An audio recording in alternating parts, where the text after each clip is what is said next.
we're in a world that already has all these problems. Why do we need to create more anxiety with marketing?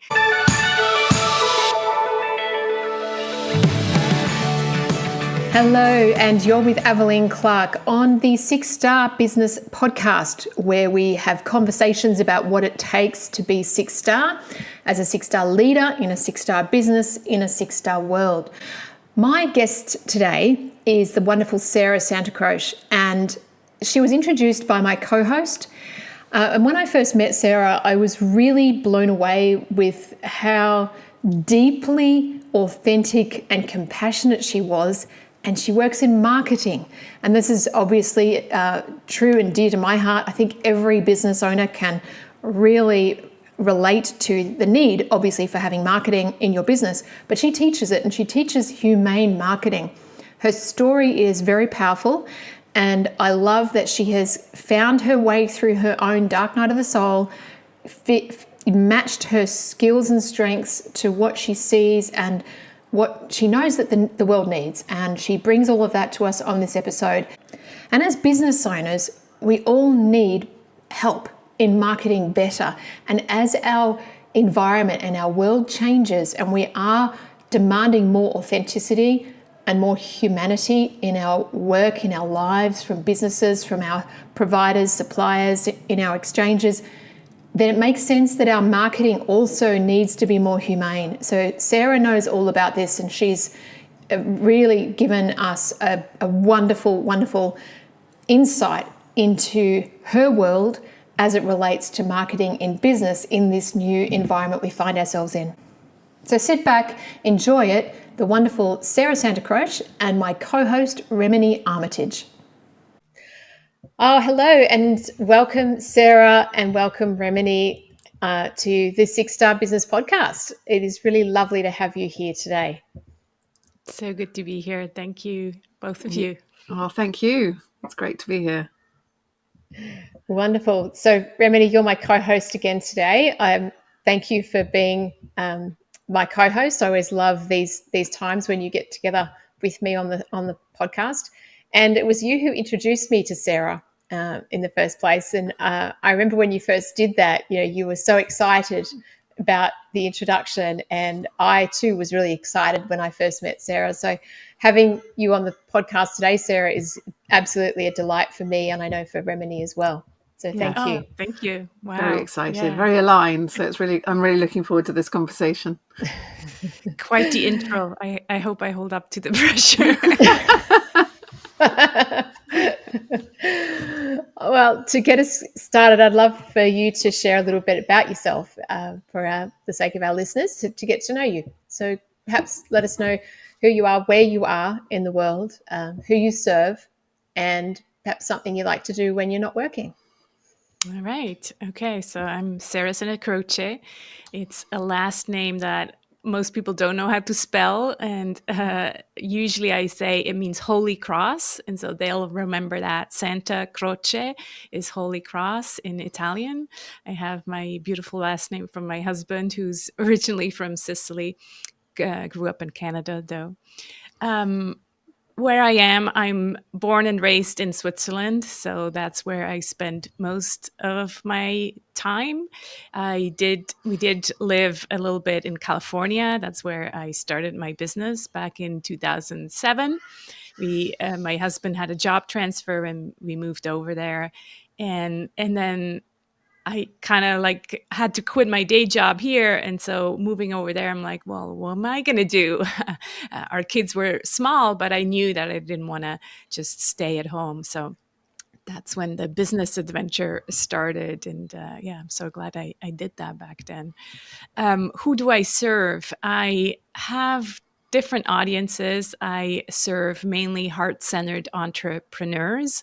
So people like the three of us who have their own business, who need to market their business, but who also want to do it in a different way. They don't want to kind of adhere to the hypey, pushy marketing stuff that we see so much out there.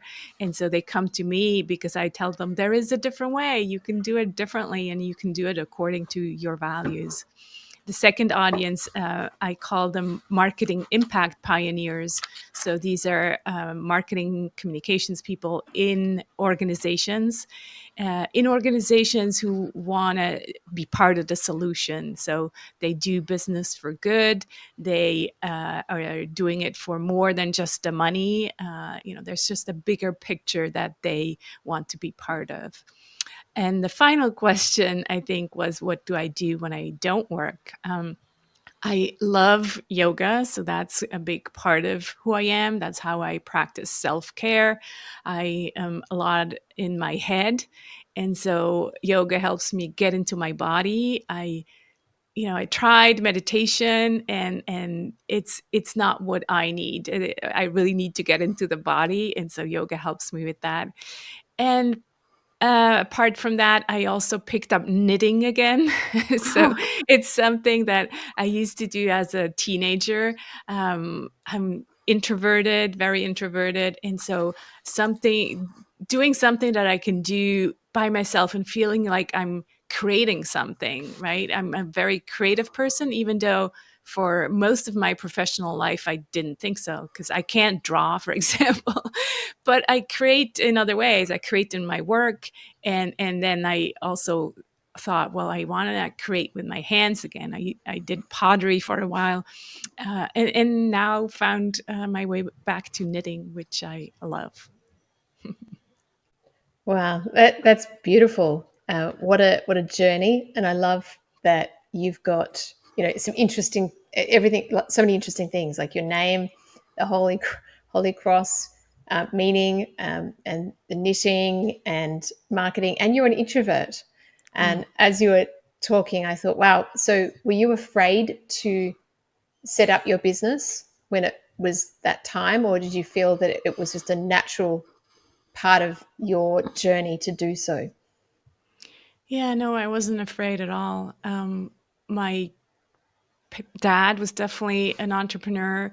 My mom had times when she was an entrepreneur. My paternal grandmother was an entrepreneur, which was unusual in those times. She had lost her husband and then just um, had her own restaurant, which as a single woman back in those days was really unusual. So no, I always knew in the corporate days, I always knew here there's just a ceiling over my head. I can't get beyond that ceiling. And so it was always clear for me that eventually I would have my own thing. I think it's amazing what you're doing, and the fact that you've got so much on there with the creativity as well within the work that you do. And I know it kind of makes me think about when we were first introduced, how aligned we were with the humanity side of the business, and Mm. and the books that you've written, and and I wonder, how, if you could tell us a little bit about your books and the human, how humanity is so core to what you do, and how that creative side of you feeds into the work you do, as well as the your thinking and things. Yeah, thank you. Yeah, I think I need to go back to when I had this epiphany moment, because often when there's a story, it starts with some kind of disruption, right? And that's exactly what happened to me. I felt like I grew up in this online marketing space. So I created the business in California in the middle of the social media boom, and just kind of learned everything all these gurus were doing with online marketing and creating huge kingdoms of online businesses and online courses. And so about 10 years later, I found myself just completely exhausted and out of integrity. And I was doing some inner work with a therapist. And I remember sitting on her chair and just starting to cry and say, look, I can't do this anymore. It's just too much. I don't feel like I fit in. There's so many things that I'm doing that I don't feel aligned with. Uh, and especially with the marketing piece, I'm like, well, if I'm a marketer, how can I go out there and tell people to do things that don't feel right, that don't feel aligned to me? And so it was really this crossroad where I realized, well, I either give up, I can't do this anymore, I'm not meant for business, or I need to come up with a better way, another way. And so that's really when that seed was planted. And I remember in the middle of the night one time, I got this epiphany of the term the gentle business revolution. So that's what came to me. I'm like, that's what we need. We need a completely new business paradigm, and it needs to be gentle. We need to be bringing more empathy and kindness to the business world.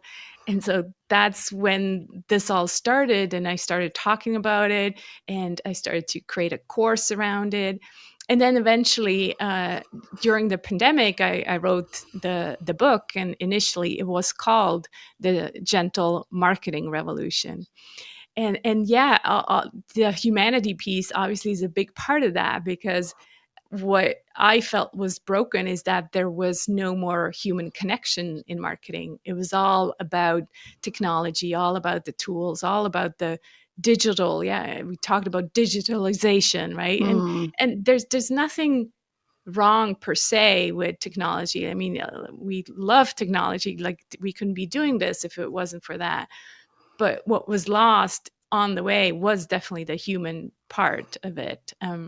And so part of my mission is also to bring the human back to marketing. And so the gentle marketing revolution, the first edition of the book, then had some hiccups along the way. I got into a trademark mess, and so I had to find a new title for the book, or not just a book. The term gentle marketing had just been trademarked in the US. And so that was a big dark night of the soul for me, because everything I had built around kind of, yeah, blew up. And so I needed to find something else. And so along this journey of finding a new term that where the message was still the same, it was Mm. just a different word, that really let me pay a lot of attention of what do I really want with this different way of marketing. Yes, it's gentle, but it's also about shared humanity. It's also about a different worldview. It's also about giving back to the planet. So all of these things kind of had to be in this new term. And then when I came across the term humane, that's really when I was like, yeah, that term has everything for me. It's the human part, it's the compassion, it's the empathy, it's the we're in this together as well, right? It kind of means everybody is in this together, and so that's the journey behind humane marketing. And I really feel like there was a silver lining in this dark night of the soul, and now I'm like, oh, it was just meant to be, now I'm like, that's really me. Humane marketing is much more me than gentle marketing, because I Mm. do have the gentle side, but I also have the revolutionary side. It's like, Mm. no, this is not just about being gentle. This is also about being firm that we do need a revolution, and things are not working anymore, and so we need something different. I love that, and obviously totally aligns with my mission to humanize business as well. And obviously that's why we were introduced. But I think that the whole thing, like with the 6-star business community in this, is the idea of, to reach 6 stars, you need the human, and that's the difference between any business to reach the 6 stars, is the way people are able to be human to each other. And I think obviously what you're talking about, and the marketing and the selling, but with humanity, is so important. And I think that whole idea, what you were talking about with technology, like you, I was in the tech world, digital world, and everyone talks about user experience, but they forget about that. There's all on the digital side, on the tech side, and they forget about the fact that actually, what about the human to human engagement? And that's the Mhm. same with the marketing. You can't just automate everything. No. You need the people engagement, and of course that's what you're bringing to the learnings. And I find it incredibly exciting when I think that there is a movement of humanity in business. It feels like, and I love your term, the kind of revolutionizing it. It's sort of, in some ways almost going back to basics. That's, of course you need it, and just remember it and be proactively human is so important. And I love what you're doing. Thank you. So yeah, it's fantastic. Yeah, I echo that. And I'm really fascinated by a couple of things you said there, Sarah. When you were talking about this, how there needs to be a revolution, right? Can you go deeper into there a little bit about, well, why? What have you seen? What are the systemic problems? You know, yeah. Yeah. When I was thinking about, you know, the reason for, or first of all, it was my own kind of breakdown.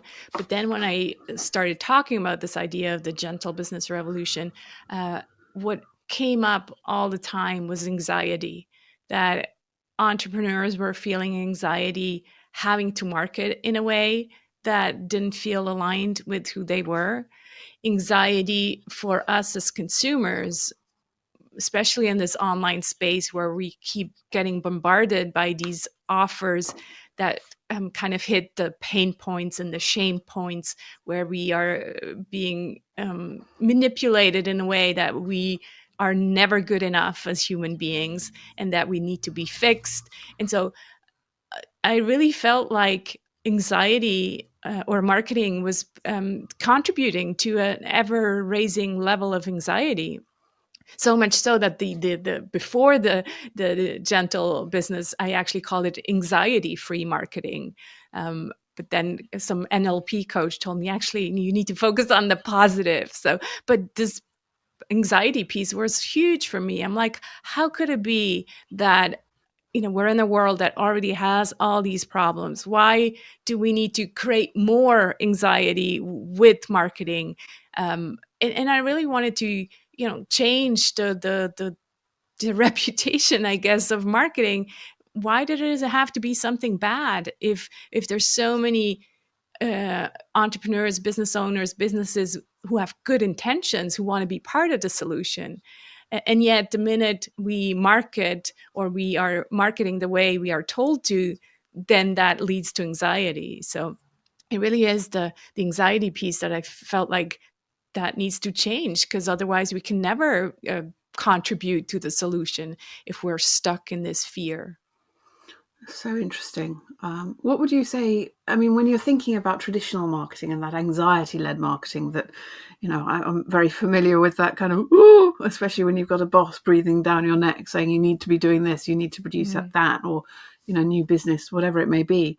What would be some of the things that you would kind of advocate for in kind of within your revolutionary spirit?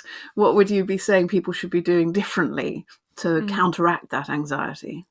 Yeah, it really, I think the main thing that we learn in marketing is that we need to address people's pain, and then, you know, really hone in on that pain, and then after say, you know, well, here's my magical solution, right?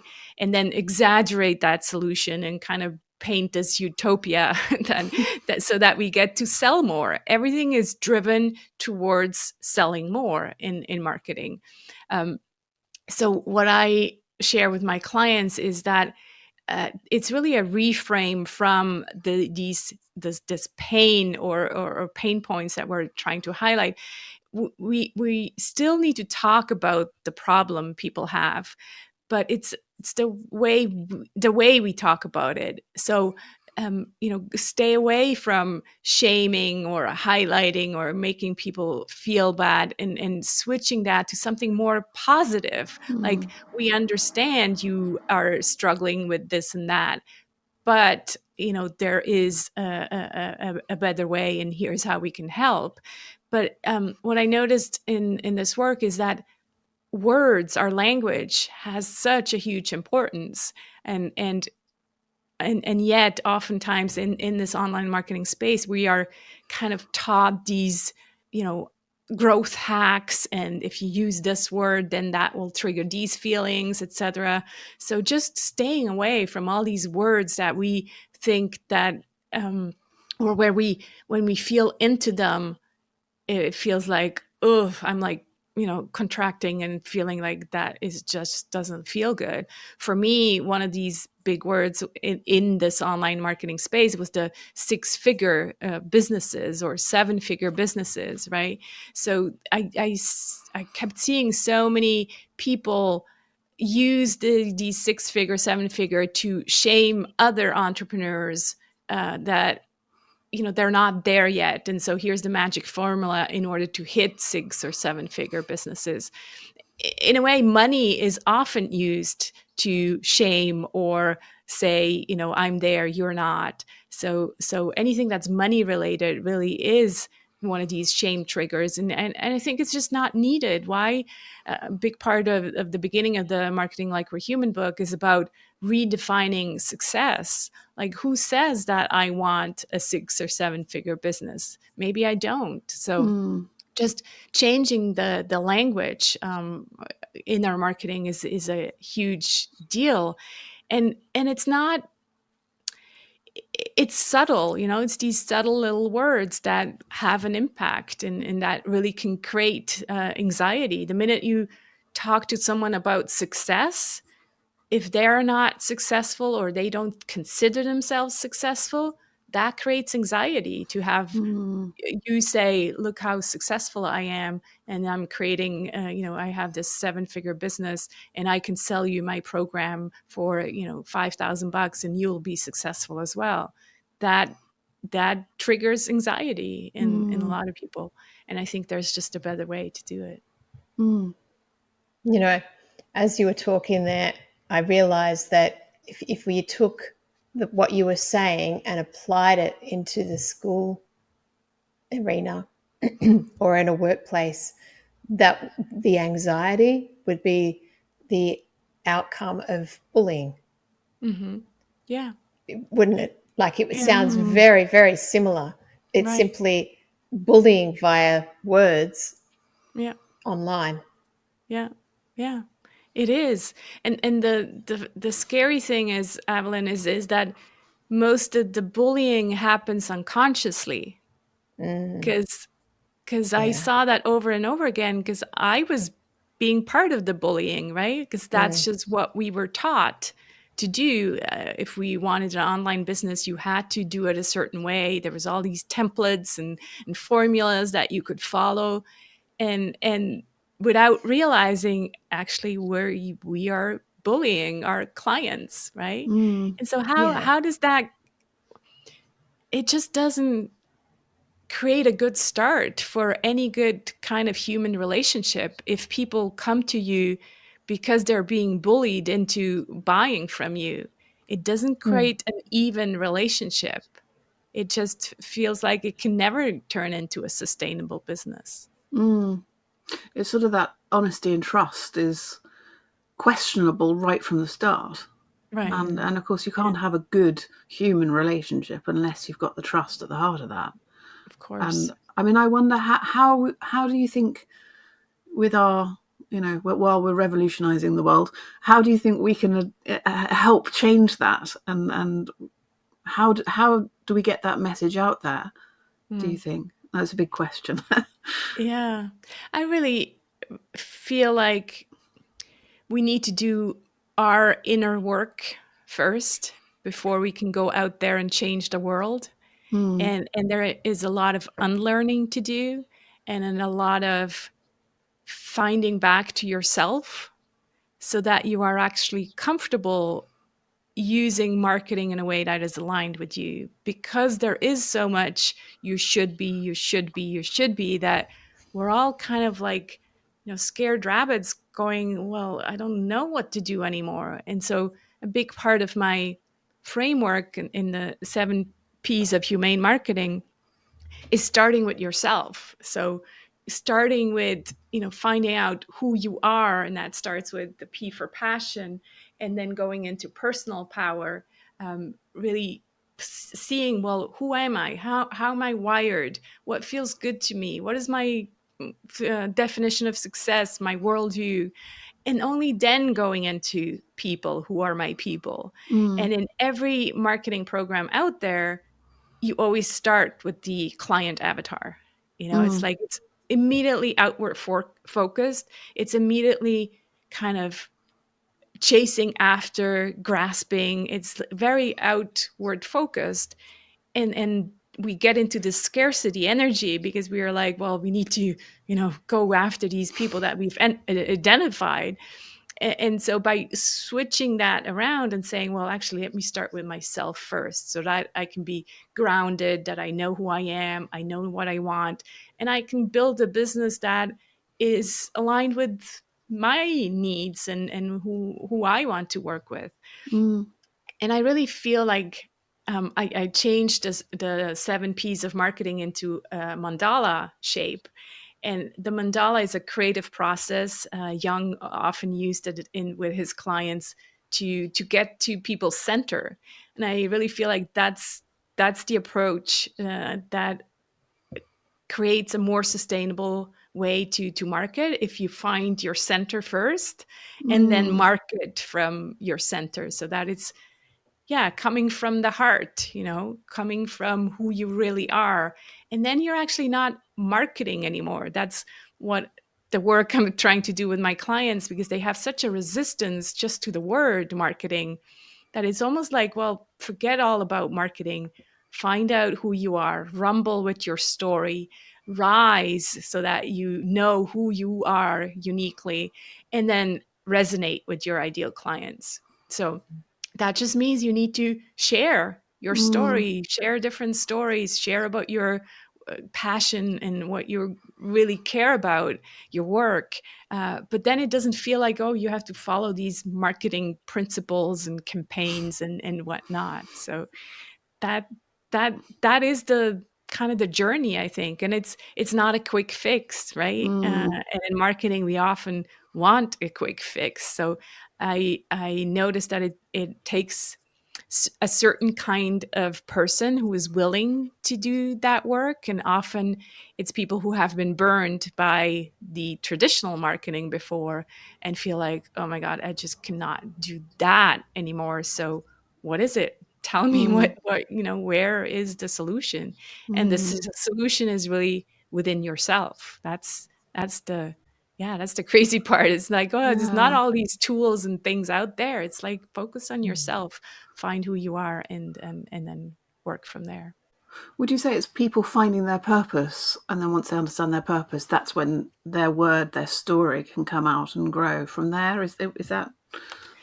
As well, yes, I do feel like the purpose is part of it, even though for some people that kind of becomes heavy as well, because it's Mm. kind of this buzzword right now, you have to find your purpose. And so that creates anxiety for some people as Yes. well.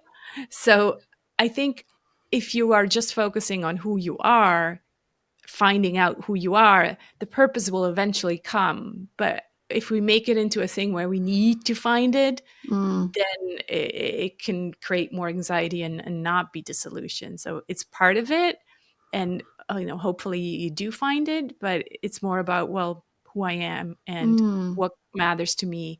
What's my worldview? I talk a lot about the worldview in marketing, that people connect and resonate more with you and your worldview than they do with the features of your product or whatnot. So really bringing more of you to your marketing, that's what I feel like resonates with your ideal clients. Oh, so interesting. Yeah, I'm so resonate with that, and I'm really keen to know, given your current process, the 7 Ps, and working with clients, teaching them to market using themselves, right, which is just beautiful, and for me resonates so strongly. How do you see those businesses have transformed in terms of their results and the relationships that they've developed with new clients versus the old way that Mm, you used to do? Because I could only imagine that the old way didn't probably have a very good ROI, and maybe those clients weren't as aligned with them, and maybe the relationships that they developed with these clients when they were doing all that pressure anxiety marketing wasn't as strong.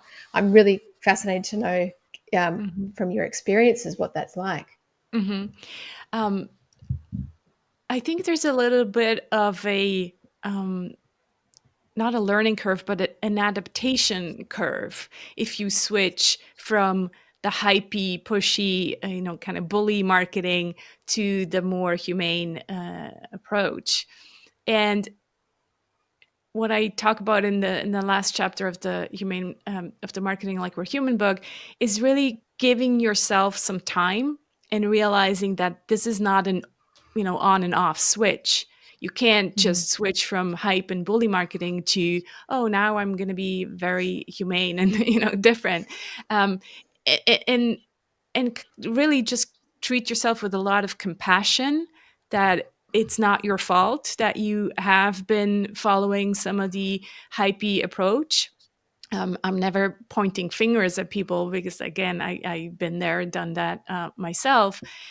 And so really realizing that maybe there's a transition phase where you don't throw the baby out with the bathwater, because some of the stuff that is working now, some of the marketing that is working now, can be very kind of the quick fix approaches, and that brings in money fast, right? And that's how the hustle marketing works. It's like, I hustle you and you buy, and so it pays my bills right away.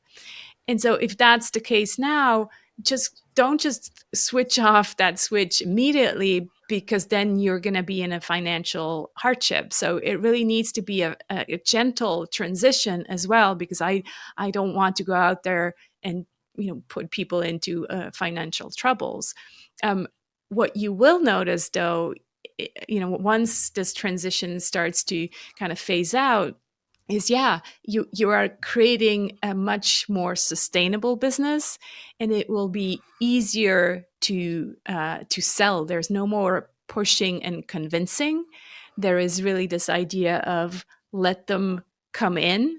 I talk in the Selling Like We're Human book, because people then ask me, well, what about selling? We also want to sell. And so I followed up with the second book, Selling Like We're Human. In there, I talk about the gentle sales path, and how there is not, compared to the funnel where we shove down everybody the same funnel and it feels very abusive and forcing. Well, on this gentle sales path, there's different options. People can listen to our podcast. They can sit down and read one of our blogs. We give them different signposts to kind of get to know us, and gently they're walking up that gentle sales path to then eventually have a conversation with us in our serene garden, where we have a gentle sales conversation. So it's just it'll be so much more easeful. You'll feel better for yourself, and you'll get to a yes in a, yeah, much different way. It's almost like the clients are going to come to you and say, I like what you do. How can we work together? Rather than, going through the program and the features, and if I give you this discount, if you sign up right now. So all it is pushing and clearing objections. It's not going to happen anymore, because we're just really having a human conversation where, when the client says, actually, I don't have the budget, can we do something? I really want to work with you. How can we make this work? You are using your compassion and empathy to understand. You then also apply perspective and say, I hear you. Here's how this work together will look like a year from now. How can we make this work that we both win? And I often also bring in the planet. How does the planet also win? So really just, yeah, kind of relaxing and saying, I want to work with you. How can we make it work without the hustle? I love that. How can we make it work without the hustle? Yes. Yeah, Mm. that's it. And I'm sure everyone listening to this would so resonate with that, because we've all experienced the hustle, the hype, the pushy, cheesy marketing. And I know for myself, and Remini, probably you too, like your clients say, well, how can I go out and get better clients? And they're so used to this kind of approach, and it isn't working as much. And I think I've certainly noticed a lot of people saying, look, what we did before isn't working. The results aren't there, the ROI is not there, the leads and etc. are not coming in as much. And I've heard other people talk about, the fatigue, the fatigue of the social media rhetoric and the mass, sort of diarrhea of the words that are being used over and over again, and we've really become immune to, I guess, their intended effects to a Yeah. degree. Yeah.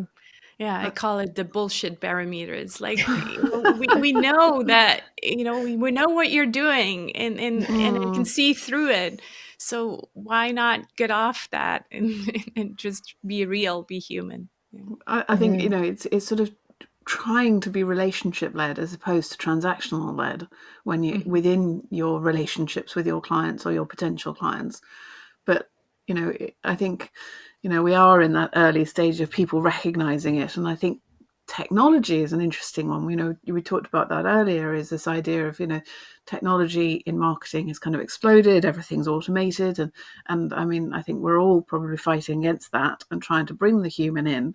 But one of the things that I find is, I don't want to say a problem, but I think is, the younger generation, if I can say that, they're so used to technology, and they're so, they're so much more confident using tech, whether or not it's WhatsApp or tech to communicate, that one of the things I worry about, and I wonder how you feel about this, is, or maybe I'm wrong, is how do you get that younger generation to feel more confident to speak to people like in a human way, as opposed to, or face to face or on the phone, or instead of all just using tech, Mm. which is it's much easier to hide behind tech and an email. Or how do you think? What's your opinion about that, and how do you think that could be remedied?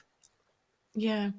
Um, yeah, there's definitely, kind of this fear about that. At the same time, I do have a lot of hope for this new generation, that they have looked at us making all the mistakes and going Mm, from, human to yeah, having, like, just tech related relationships. So I feel like they will do it their way. They might not go back to one-on-one conversations, but they will definitely bring in the human and the tech together.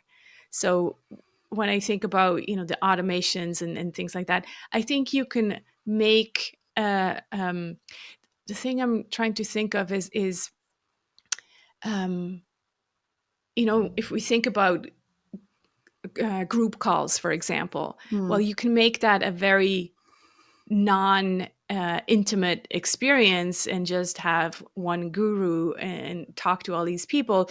Or we can kind of bring the intimacy into the group, even though it's online and it's not in person. So I feel like the new generation, they will bring the personal connections into the tech. So they will use the tech, but they will do it in a very different way. They won't follow, some scripts, or they won't wear a mask. Like, I feel like we've been wearing a mask and kind of being such professional, stiff people.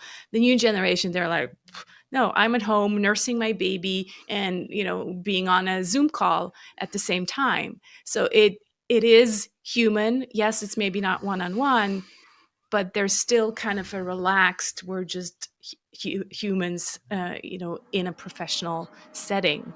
Sorry, that was kind of a roundabout explanation, but I hope I expressed what I was thinking. It's really like they bring the human into the tech, I think. mm.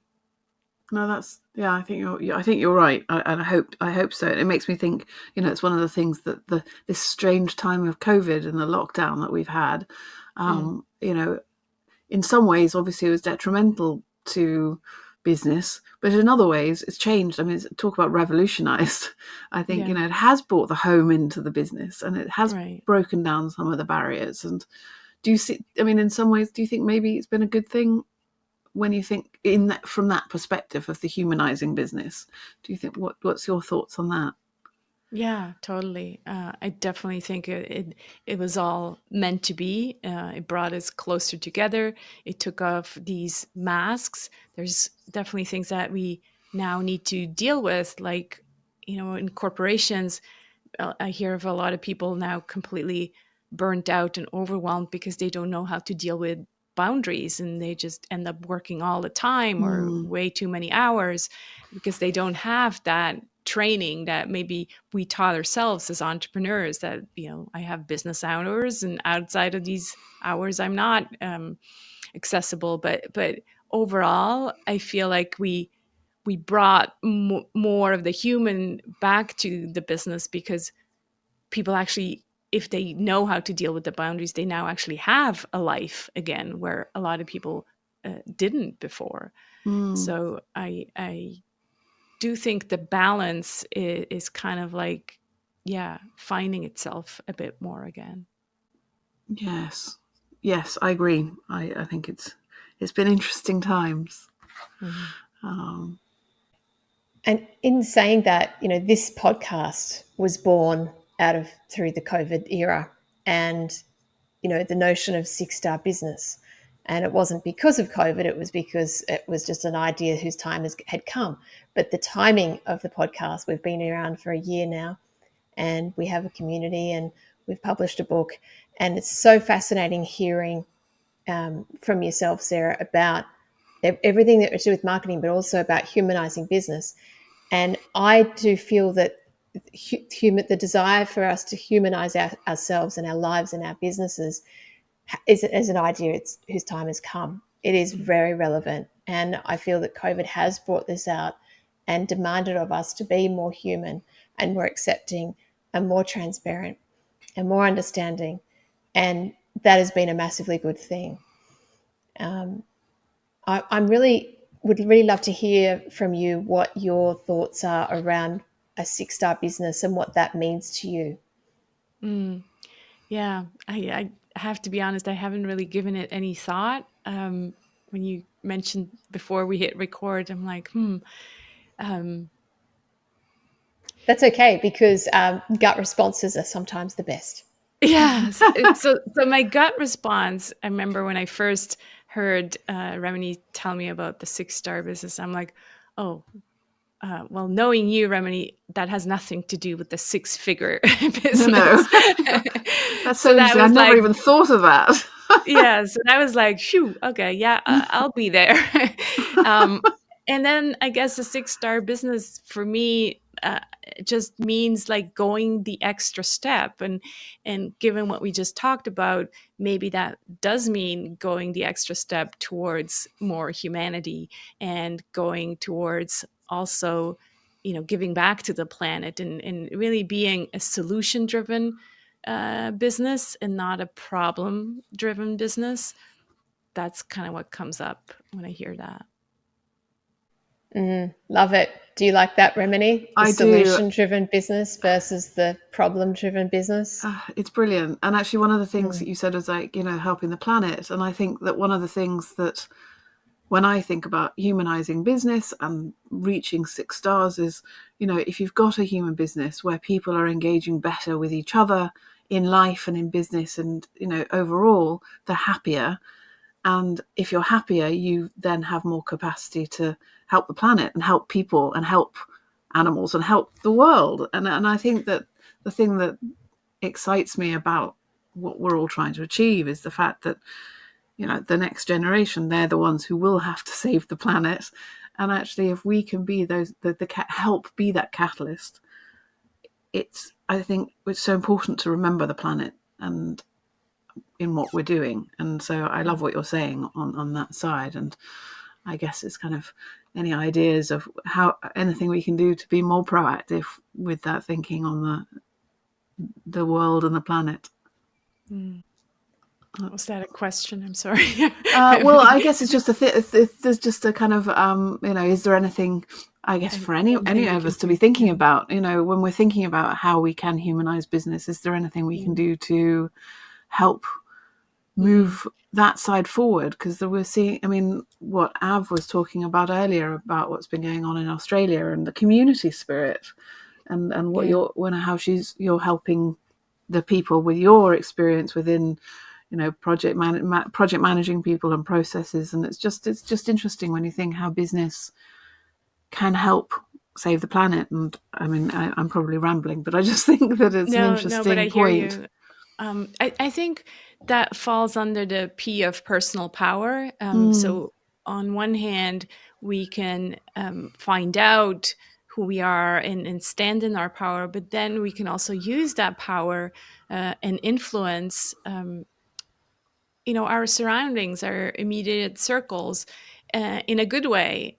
So for example, on my Humane Marketing Circle last week, we talked about how can we as humane marketers use our personal power to influence world peace, and just think about, well, what is it that I can share in my emails, in my posts, that has a positive influence on world peace. In this specific example, it could be about walking your talk in terms of what you're doing for the planet.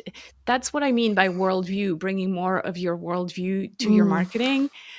That becomes your marketing. You're not talking about products, but people resonate with you because they see you walk your talk. They see you, talking about peace. They see you take in a Ukrainian family, whatever it is, that is your worldview.